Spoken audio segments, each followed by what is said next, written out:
Hey, Bo and Luke Nation, it's your co-host Bo Brabo and my co-host Luke Carignan. and today in studio, so to speak, all of our home studios, we'll call it, we have with us Rachel Noble. Rachel's a mental health researcher at Johns Hopkins University and director of INOVA Women's Behavioral Health. And I think the best way for me to start out really introducing Rachel is to read the first paragraph from my book, because Rachel was someone who I interviewed, and she gave great insights to everything that we were talking about in the book and writing about. So I'm just going to take it away, Rachel. So Rachel Noble's many things. She's a good friend, colleague, mental health professional, volunteer, freelance writer. She's a conference speaker, researcher, and most of all, she's a very selfless leader. Rachel holds a graduate degree in mental health counseling from the Johns Hopkins University and undergraduate degree in medical ethics from George Mason University. She's a director of INOVA Women's Behavioral Health. She's the president of the Allay Foundation, which Rachel will get into that later as well. She helps provide mental health care for low-income moms struggling with maternal mental illness. Rachel is one of the rock stars of mental health. And I say that with all sincerity, Rachel. You certainly are. So welcome to the Bo and Luke Show. Well, thank you. And I'm feeling very humbled by all that. And if you can see my face, I'm blushing a little bit. A, and then B, I'm listening to you say all that and thinking to myself, that woman needs a vacation. Yeah, I think she does. Yeah. So as soon as our borders open back up and we can get on flights, then you should go on a vacation. That's true. Absolutely. Yes. Well, thank you for that very kind introduction. I appreciate that. That was very sweet. Thank you. Oh, you're most welcome. I mean every word of it. So tell us, Rachel, before we get into your background and everything else, I'm sure on the top of everybody's mind today is the coronavirus pandemic, and we saw you on TV on Channel 7 giving your thoughts outside of Inova Fairfax Hospital. So tell us in your words, what's happening on the mental health front, and what words of wisdom do you have for people listening? Oh my goodness. That's a big question. So, just off the top of my head, my first thought is it's interesting to me. Actually, it's rather beautiful to me to see the kindness and the generosity that has come out of all of this. I One of the first things I think of with all of this is resilience. And this is really amplifying and putting this beautiful spotlight on the resilience of all the people around me. As a mental health professional, everybody says to me, because they know I still see patients as well, and everybody says to me, oh my gosh, your patients just must be going crazy and just having such a hard time with all this. And honestly, they're really not. Everyone has sort of settled into this new norm, and that's sort of the step one. But then step two, it's interesting to me how everyone is using this time to figure out how they can help. That's been huge. But then also using this time to take a second. The world has kind of been paused and stopped and slowed down. And people are really using this time to see, who am I actually? Not when I'm trying to put myself out in the world and push, push, push and go, go, go. And when you're going out into the world, one of the things that you're constantly getting, whether it's intentional or non intentional, is judgment. Yeah. And comparing yourself to others and comparing how you're performing to others and worrying about what you're doing and how it's looking and so on and so forth, whether it's just, and again, this isn't necessarily people that are overtly self-conscious or vain or anything like that. I just sort of mean this is just sort of how we navigate the world, either a lot or a little, these constant comparisons. And when that's taken away and you're just in your own skin and you just get to listen to yourself and think, okay, how do I want my day to go today? And how am I feeling? And what actually makes me happy and brings me joy? It's been beautiful to see the things that have come out of that. So that's the good part. The more challenging part, because I do work in a healthcare system, is this is hard. It is hard to. There's a lot of grief. There's a lot of loss. There's a lot of worry. But there's also a lot of strength and resilience and just benefit and people really just reaching out and trying to help each other. And that's what I have seen over and over again. And it just makes my heart sing. Have you seen that like evolve over the past 30 Yeah. days, 60 days? Yeah, initially everybody was just freaked out. Everybody was just and just scared and panicked and what's going to happen? How bad is it going to be? And am I going to get this? And if I get it, am I going to die? And is it going to be sick? And and just a lot of anxiety, a lot of anxiety. But as it's sort of arrived, so to speak, and one of the big challenges when we get knocked off our axis and all of our norms are taken away from us is that we have, humans really love and crave routine.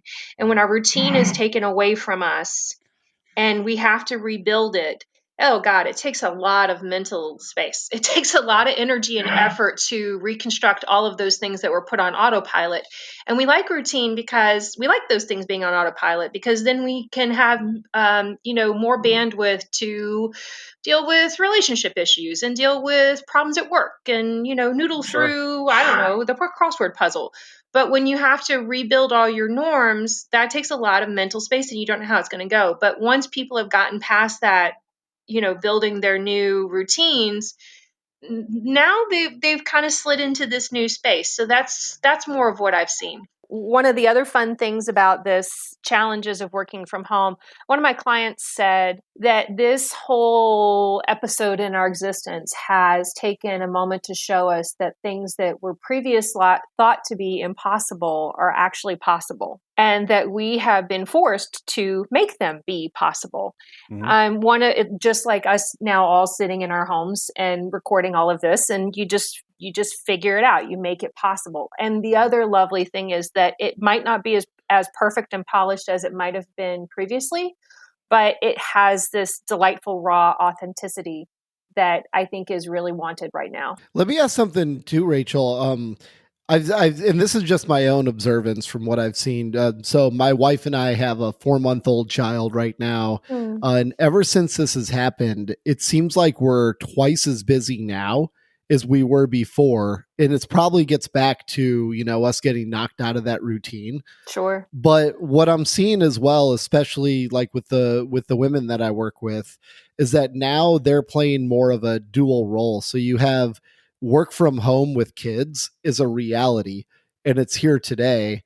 And I can really see it like, straining the amount of time and knocking people out of that routine. Mm-hmm. And first of all, hats off to all the women that I know out there, because they're handling it with stride and grace and much better than I probably ever would. But are you seeing or hearing that as well out there, that it seems like the stress level has gone up, even though we're not going out and having as much physical interaction with people? So, yeah, and that one is actually pretty simple. One of the things is, we don't really have the help that we had before. You can't take the kids to daycare or to school, and you don't have, grandma coming in to stay with the kids and help. And all of those structures that we had in place that give us that support are gone. And so, I'm thinking of people who don't have the person who would come clean their home, or they can't go out to dinner. So now everybody has to make dinner, and all of those things that we really did put in place to help us have been all stripped away rather quickly. And all of these activities, these things that fill our day and keep our homes moving forward and our tummies fed and butts clean and so on and so forth, everything has been, we have to do it all now ourselves. And that takes up a shocking amount of time. Every one of those little activities takes up time. And so that is absolutely leading to people's stress levels. Rachel, do you have any patients or friends, women friends who are talking to you about the extra burden that they now have on their shoulders inside the house because the kids are home and they're having to take care of homeschooling, and their husband / the dad of their children is not participating as much? Yeah, we're all worthless. Yeah. So this is a topic my wife and I were talking about the other night, and I don't have small kids at home anymore. Right. But I have a nephew and a sister-in-law with a small child at home, and other friends that have kids at home that are now all being homeschooled because it forced upon them. But mom still works, dad works. And it's almost like what we're seeing in some of our friends is that the mom is taking on the majority of that extra burden now that the kids are home and they have to do school, but mom still has to try and work too. So True. so we were thinking, are there going to be any, whether they're temporary or short term, almost like a PTSD scenario, post coronavirus pandemic, that the moms are going to go through and may need extra help, mental health help, therapy, discussions, mentorship, all of those types of things. Are you seeing any of that happening now that we're almost a couple months into this? Absolutely. So a couple things to say. First of all, I'd just like to take a moment and give a shout out to all of our teachers out there in the world. Yeah. Whoop, whoop, Yes. because you guys are incredible. And it's not as easy as it looks to actually get your kid to sit down and pay attention and learn something and actually explain it in a way that gets it into their heads. Yeah. Don't That's we all why you love see our so teachers? many. Exactly. Yes. And that's why there's so many memes going around on social media, right? About, hey, bet you parents really love your kids now, and stuff like that. Yeah. Because and Johnny's just a beautiful little student, with all the sarcasm. It's a challenge to educate. It is a skill to be a teacher and to do it well. And hats off to all of them. PTSD during this time, you're going to see it from women. You're going to see it from men. You're going to see a ton of it from healthcare workers. The healthcare workers are experiencing PTSD at an alarming rate. But getting back to your point, it almost comes naturally for women to be the nurturers and the caregivers and the givers. That's just sort of the role that we often take on. And it's not I'm not saying that to sound sexist or what have you. It's just kind of our default. Same thing is true with the guys. The guys are more of the I'm going to protect and I'm going to, build that, go out and get the money and build those levels of support. But we can't do those roles right now. And again, I'm not saying that to try to sound sexist. Please don't send me hate mail. But it's true. We are the nurturers. We just are. And so you see us gravitating towards that more in these scenarios. I think that what you're going to find, or what I would hope would come out of all of this, and what I strongly encourage people to do, is to improve their communication skills within a couple. What I am finding, and so I've been giving little short education components for different populations, and one of them, some are on there's various different topics, but one of them is the importance of communication, especially during this time. You have to figure out how to, if you never figured it out before, when you're going to be locked in the house together with stressors of children in the house, you are going to figure out how to communicate, or we're going to get to the end of all of this and all the divorce lawyers are going to be called. The joke, seriously, you have to figure it out. If you never figured it out before, you're going to have to figure it out now, how to say what you need to say, have your needs heard, and either figure out how to have them met or how to compromise in a way that leaves each other remotely comfortable. And if you can't figure that out, this is going to be a sincere challenge to you right now. But this is absolutely a stressor on everyone. There's no doubt about that. But again, the hope is that the end of all of this is that your relationship is actually stronger because you did get forced to deal with these things. That's what I'm seeing. The joke in my world right now is that, when we get to the other side of this 9 months out, we're going to either have a bunch of new babies or a bunch of divorces. Yeah. Isn't that something? We've, you and I have talked about before in the past about turning burnout into resiliency, and you were talking about resiliency earlier. And in those previous conversations, we were pretty much focused on physicians and what happens to physicians in hospitals and on call all the time and all that kind of stuff. But I would think that applies, like you're talking, that's going to apply more than ever to the home front. Yes. Because people are going to get burned out. Exactly. And interestingly, one of the key components to resilience is, we sort of all understand it's the ability to, get hit with adversity and still continue to thrive and figure out how to come out the other side of it, not just intact, but stronger, actually.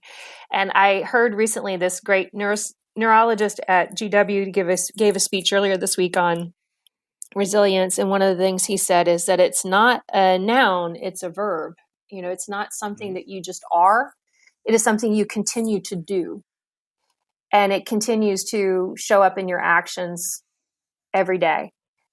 Yeah. One of the key components, though, to resilience, whether you're looking at children that grew up in hardship and adversity and managed to thrive, or whether it's situations like this, is that it's shockingly powerful to have at least one person believe in you. And that thread of ingredients in resilience shows up again and again and again, is that you had one person believe in you, or your company believed in you, or your coach believed in you, or your partner believed in you, which I think gets back to the importance of why you do need to figure out how to communicate well with your partner during this time. Because when you continue to believe in each other and believe in your family unit and believe in what you're doing together, it's powerful, and it really does help people get through times like this. And it's more powerful than people think. It's interesting. I was watching last night. They're showing right now the classic Nats.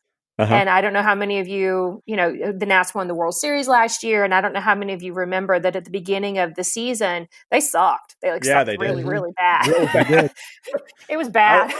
I was at one. My wife and I were at one of those games early in the season, and they were playing the last place team, and the Nats were the second to last place team. And it was such an exciting game because there were so many errors. There was so much action because nobody, pitching was awful. Yes. Field play was awful. And I was like, oh my gosh, they are terrible. Yeah, they were horrible. They stunk. And everybody, there's certainly no one thought they were going to win the World Series, but it was interesting to listen to Davey Martinez, the coach. And once they did win, how the language was over and over again. He just constantly believed in this team, and he believed in the players, and they believed in each other, and they had this chemistry. But that word, that he believed in them, came up again and again and again. And it's much more powerful than people think. That is what builds resilience. That's amazing. Yeah. It's one of those things. It's another one of those things that seems so simple. But yeah, it evades many. When they talk to little kids, that grew up in various levels of adversity, and you'll interview them as adults once they've become successful and impressive, and they have 1 million letters after their name and so on and so forth. And they'll always tell you, this one person believed in me. This one family member, this one teacher, whatever, they believed in me. It's powerful. Rachel, digging into the communication a little bit. How do people, so I think all of our listeners, if they're listening to this, are already kind of into personal development, right? So they've taken that step to where they want to make a change. And when I see couples, and I've seen it in my own relationships in the past, it reaches a point where both parties' guards are really up, right? You're starting to, you're laughing because you've seen it a million times, right? Yes. So both parties' guards are up. It turns into snarky comments and snarky responses from both parties. You're making me tired already. Go ahead. Right? From both parties. What can a listener do? Because I truly believe that the best way to break through this is to have accountability in yourself first and change your own behavior before you can ever expect anybody to change theirs. Yeah. What advice would you give to listeners to say, like, if they make the decision, okay, you know what, today I'm going to take accountability for what I can do in my 50% of this relationship. Where do they start to make those, almost emotional bids towards their partner to change that path that they're on?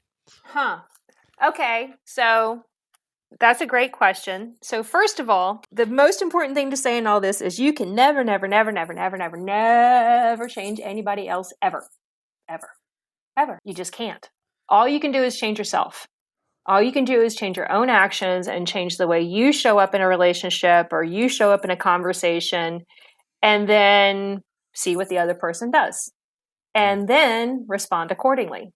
So it's interesting. That's a much bigger question than you think. So let me just take a step back and try to Good job, Luke.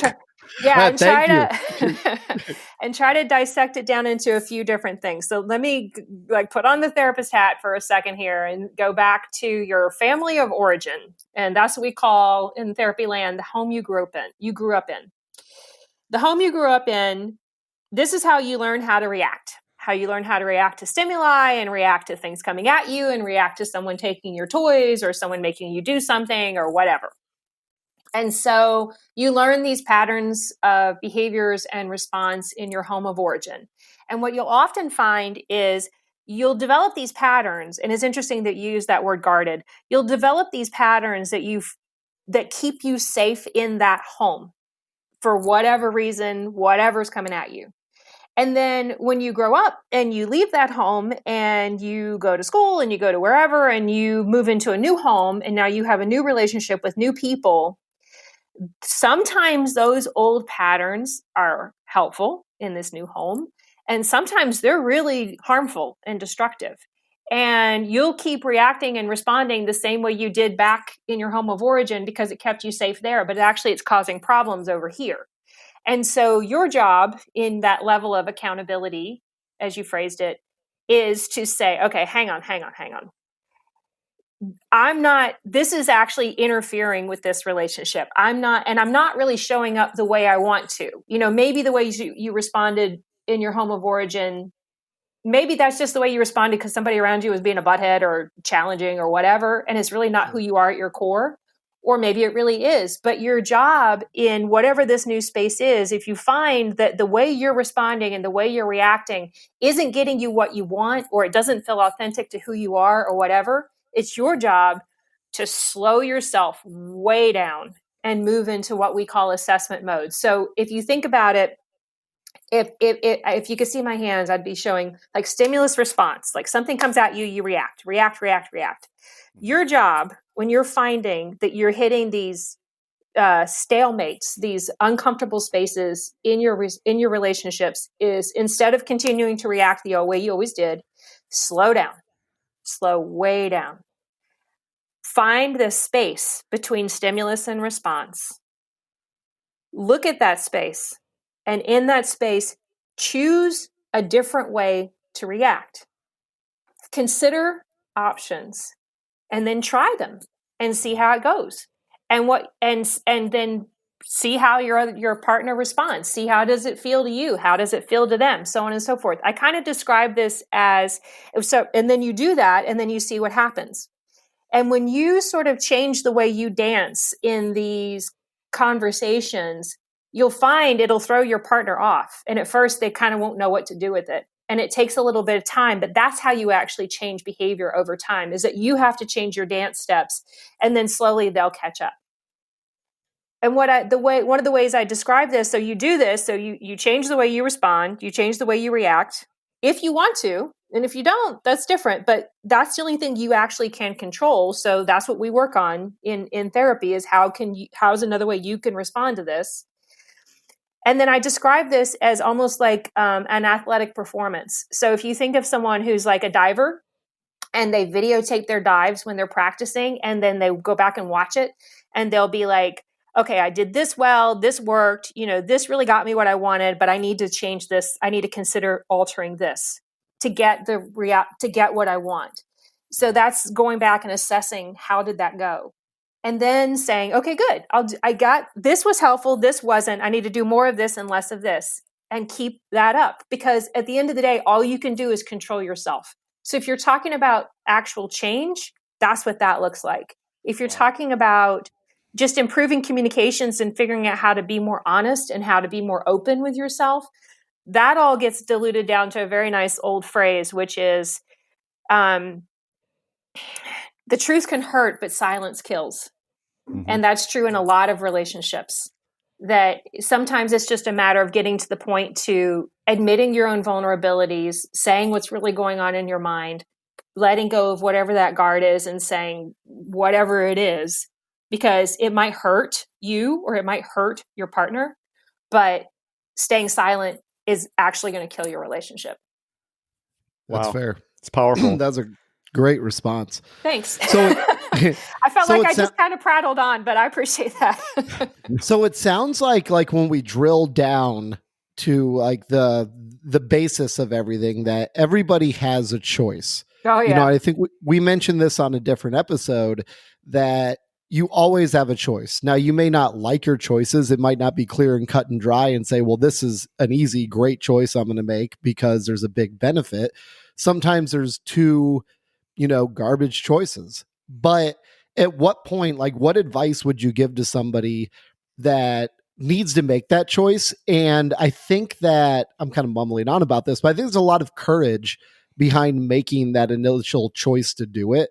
And I think it comes back to having that courage to make that choice. What have you seen in people that have been successful building up that courage to make that conscious decision of, hey, you know what, I'm not going to sit here in silence at this point. I want to make the conscious choice and decision to move this forward, and then live with whatever path that might send me on. So it takes so much courage to be vulnerable, to just be honest, and to just put your little belly up and say, I am putting my most fearful, delicate, scared part of me in your hands, and I am hoping you will be kind to me. And that takes a shocking amount of bravery and courage, more so than anybody else thinks. I am here. This is me. This is all I am. Yeah, that's deep, and I would even it really is.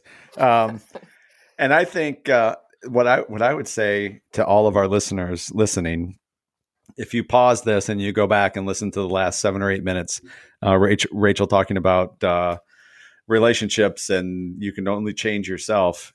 If you even expand that, and I call it, my new mantra is level up your leadership. So even between a leader and a follower, there's a relationship. And if you want to get better, and better and better at your leadership abilities, you have to do exactly what Rachel just said about relationships, right? Because you're not going to change your followers. You're only going to change yourself. And that's how you build into having a plethora of levels in how you lead people. Because you got to be able to find that space and look at that space between you and your follower and how people are reacting, and take the pauses and do all of those things that she just said, and build your own toolkit. And then, it's no different on the home front. Yeah, So absolutely. I'm super impressed, because I've never been able to, I've personally never been able to articulate it like that. When people start talking about how many levels are there to your leadership or whatever. But that was fantastic. Thanks. Thank you. Can we pivot 1 second? You said something earlier about establishing a routine. Luke and I, so Rachel's our 11th guest, and we have seen from all of the different, we've had attorneys, we've had NFL players, we've had C-suite executives on the show. And one theme that comes out, and we've talked about this on, just about every episode, but it's so true. And if there's anything our listeners can get, it's routine. And our Jacksonville Jaguar player described it as his battle rhythm, which is routine. And it's what he learned from his college football coach, was the battle rhythm, the routine. So in today's time, and everybody talks about that, and Luke and I gave some tips, but from you, Rachel, if somebody's trying to figure out how to actually set a routine, so our mantra is to do better, is to actually do it, how to do it. How would you advise people on actually say, okay, I'm going to get up today and I'm going to start a routine? How do they even do that? So first of all, I would take that sentence that you just said, they're going to, do better, and just start with, they're just going to do. Yeah. There you go.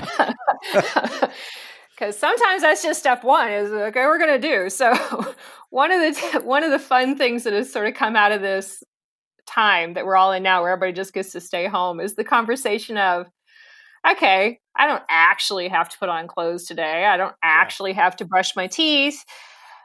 what do I want to do? I don't know. And that's actually, I think, been one of the biggest challenges and kind of knocked the wheels off everybody's bus is that. So if we're talking about this, this Corona time, that's kind of step one. And so figuring out, what are you going to do? Because you actually do need to figure out what you're going to do. Because otherwise, you're just going to take it. One of the challenges with this right now is that so much autonomy has been stripped away from us that it might seem like it's a good idea to stay in your jammies all day long, but actually it feels better to take control. And that's really true of everyone, extroverts, introverts, I don't care. We all need control. We all need routine. We all need balance. We all need to feel like we have purpose. So that's kind of the bigger way to answer that question. The much more direct way to answer that question, though, is actually exactly what I talked about on the radio the other day, which is if you want to just figure out how to do it, just do it, and you need some guidance, get out a piece of paper, write down on this piece of paper the things that you want to accomplish today, each day.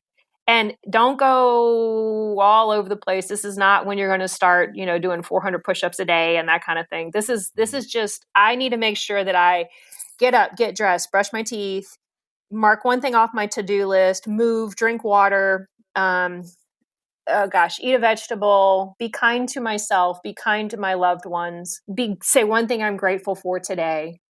Whatever your list is, it needs to be stuff that's achievable. It needs to be stuff that's doable. It needs to be written in your own handwriting. Yep. Don't put it on your computer somewhere or your phone because it's going to get lost and you won't have to look at it.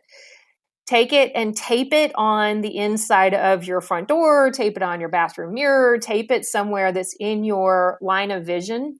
Or even better, when I'm trying to get people to embrace behavior change, I get them to write whatever their thing is really simply, as simple as possible. Put it on a piece of paper and put it on the floor where they walk most frequently. And that way they see it every time they walk by because they literally step on it. You can't miss it. You're going to trip over it. And just keep it in your line of vision. The thing about taping it up on the inside of a door, though, is then you could check it off every day. I did this. And those simple little checks or give yourself a gold star or whatever, those are very strong positive reinforcement techniques to help a routine become just a behavior change. Because that's really what we're trying to get to. We're trying to get from being conscious about changing a routine to this is just what I do. The other little trick I tell people, because even though we're at home, we're all still logging into our computers and our phones 800 times a day, is change your login. So if your login right now is, I don't know what, your cat's birthday or whatever, make it something like move forward, MOVE, letter 4 word, exclamation point. Or if you're trying to get yourself to stop screaming at your kids, I don't know, make it something like be nice, exclamation point. Something that whatever your behavior change is, distill it down to something really simple and make it be your login. So that way you type it 400 times a day and that helps to reinforce it in your head. And whatever it is, when you're trying to do the behavior change thing, you want to keep the language positive. You want to keep it in the land of this is my goal, not if you say, don't be mean, that actually does something wonky in your head where it reinforces being mean. Don't ask me what the neuroscience behind it is, but it actually happens because there's a lot of studies that have been done on kids with this, that you actually need to say the positive side of whatever it is, the goal. Yeah, that makes sense. Yeah. Awesome. So that's the easy way to get down to drill down to practical steps of behavior change. Yeah. And I would, with what you just said, if you're checking off, if you do that and you check something off and you see that you've checked it off, it's kind of like measuring outcomes, right? You're measuring what you actually succeeded at doing during the day. Yep. And that has a powerful impact on the mind as well. It does. And if you have kids in the house, make sure they are watching every little thing you do all the time. And the more things you do like that, and you're role modeling, and they go, and if you're normalizing that kind of positive reinforcement and powerful behavior, and your kids will be proud of you too, and then they'll adopt that behavior. What a great reward! Yeah. They can have their own list. They can put it on the inside of their door. They can check off their own thing. Everyone in the family can do it. It's very powerful. It's simple, but it really makes a difference. It's powerful. Yeah. It's like taking the notion of, people who put charts up in the kitchen or whatever for their kids' chores, and then when they complete the chore, they check it off, or mom and dad puts a gold star next to that task that they completed. So that's the reward. And then the kids see it's like really positive reinforcement and definitely helps. So it's like taking that and do that for everybody, for mom, for But dad. think how for the powerful kids. it would be for your kid to see you doing it for you too, not just for Yeah. them. But Not mommy's just for got them. her list too. Right. Yeah. Yeah. It would definitely help them understand what you're going through Yep. and what's happening. Yep. For sure. We're all in this together. That's right. So Rachel, with a little bit of time we have left, let's talk about leadership for a second. Sure. A lot of business owners, lots of people in leadership positions who have never been through a crisis before are now in one, and it's just like you said, we're all in this together. So many people have not experienced this type of crisis, and now they're going from what their daily leadership was to, oh my gosh, this is really awful, and there's no date yet in sight. So all the fear comes into play with, are we going to make it? Is the business going to survive? How many people am I going to have to lay off? Am I even going to make it through the small business loan process? Am I going to get any help? Will my business even rebound? I mean, there's all these things that could plague the mind. So how does someone who's never led through crisis, how do they approach their day? As calmly as possible. And that might sound easier said than done, but it's true. So if you're really going to be the leader, and this is the role you have signed up for, it is your job to absorb everybody else's anxiety as much as possible. It is your job to stay as calm as possible and make as rational decisions as possible, and understand that you might make mistakes, and that's okay. And that this might not come out the way you hope, and that's okay. But that you know that you did right by yourself, your company, and right by your people. You know, I think about the people who are natural leaders who do it well. If a building is on fire, you're not going to follow the person out of the building who's running around yelling and screaming. You're going to follow that person who's staying calm and who's saying, okay, I think this and this and this, so let's try that. And then move forward. I would definitely advise leaders right now, there is no such thing as over communication. Your staff needs to know how you're feeling about all this, what you're thinking about all this. Don't stay guarded and just wait till you feel like you have the perfect answer and then put it out there on the table. Admit that you don't know either right now, and that we are all in this together, and that you are constantly assessing, trying to figure this out, and trying to do everything you can to keep yourself and your employees safe. That is your job. That is your number one goal. And the more open and honest and transparent you are with them, the more they will respect you and stick with you and be as supportive as possible to help the whole team get through this. But your job is to take a breath and figure out how to keep moving forward with what we're dealing with, and know that you're not alone either, that everyone is trying to figure this one out. No one has dealt with anything like this before. Mm-hmm. Yeah. No, that's absolutely true. There's so many in this position. They could definitely find help in just in knowing that they're not unique. Mm-hmm. Right?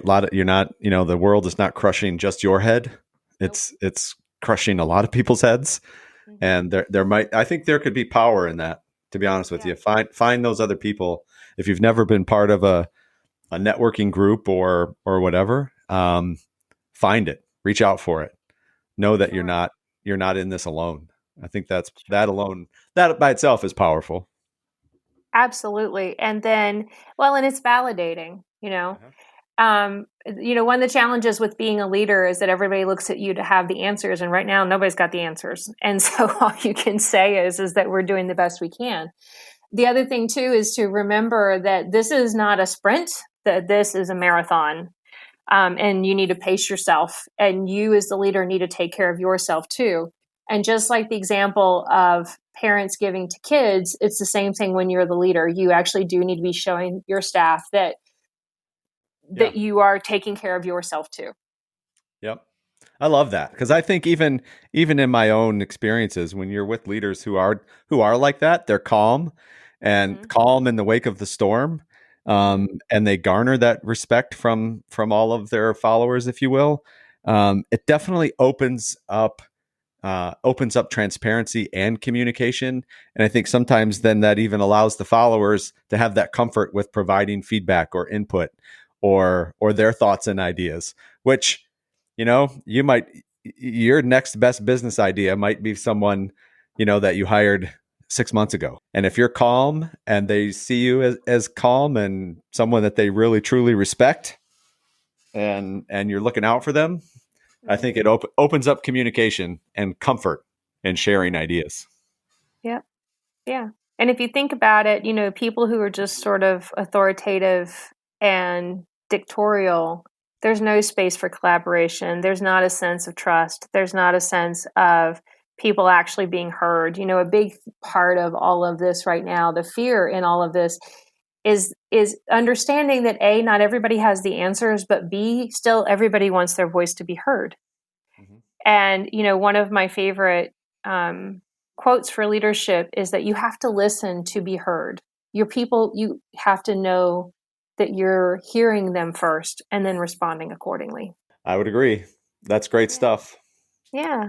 Luke, any wise words? Wise words. Any final questions? My great co-host.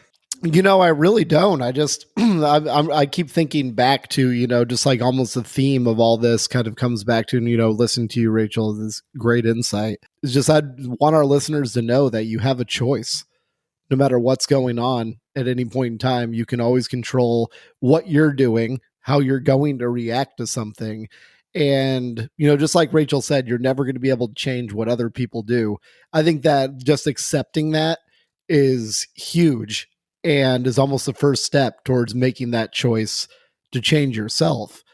And today, I mean, we have 17 million unemployed people right now. That's something happening to everybody out there. You have a choice as to what you're going to do with that, how you're going to respond to it, and how you're going to push yourself and your family moving forward. I don't know, Rachel, this has been extremely beneficial for me as well. Starts me off on the right note for this Saturday. Oh, I'm so glad. Thank you so much. And thanks guys so much for having me. I really appreciate it. This has been fun. Yeah, well, thank you. No, we sincerely appreciate each and every guest that gives us their time. And this has been fantastic. And I think everybody that listens to this episode is going to just continue to build upon their own resiliency, and they'll get a lot out of it. And that's the whole point of why Luke and I are doing this. So Rachel, thank you. So my pleasure. And you guys have yourself a lovely Saturday. Well, Luke Nation, I think that's a wrap. Luke, is that a wrap? That's a wrap.